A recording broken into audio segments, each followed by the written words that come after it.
Hello friends, welcome to today's daily devotion. I'm Kerry Wood, pastor of the Goldston Methodist Church, and this is the final week in November. We are counting down the days to Thanksgiving on Thursday.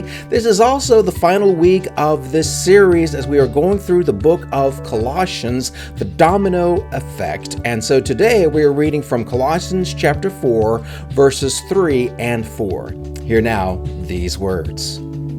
And pray for us too, that God may open a door for our message, so that we may proclaim the mystery of Christ, for which I am in chains. Pray that I may proclaim it clearly as I should.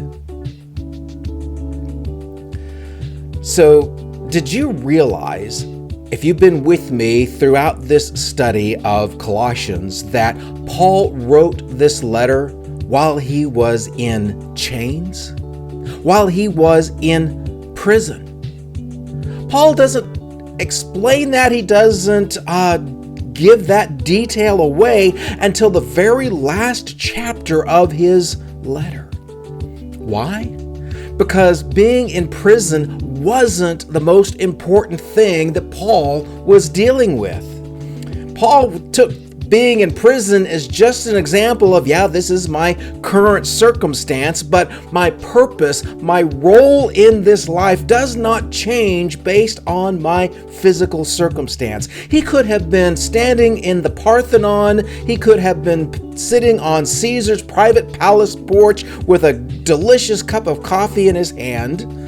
Or he could have been in a jail cell, chained to a wall, filthy, eating worm-riddled foods. And Paul's message, Paul's desire, is exactly the same thing. He wants the message to be proclaimed.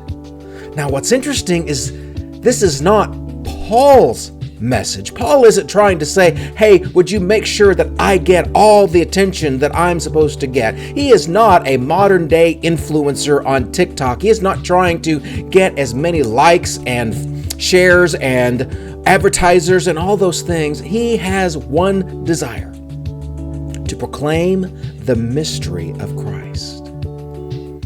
I think there's a lot for us to learn out of this domino.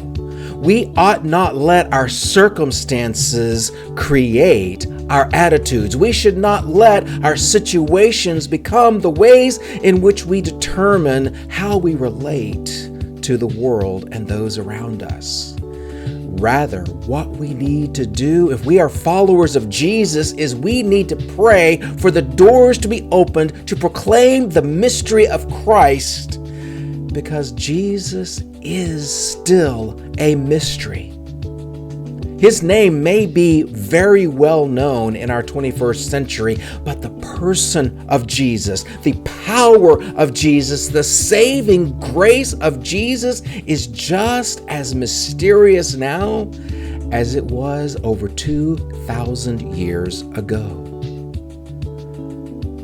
How is the mystery of Jesus impacting you and your life? Is he helping you to live through your circumstances, or are your circumstances driving you away from his mystery?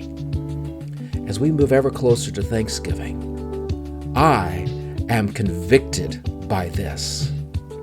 My circumstances, my situation, I've let them impact my attitude and my willingness to be vocal for Jesus. That needs to change. I need to be vocal for Jesus no matter what, no matter when, no matter how.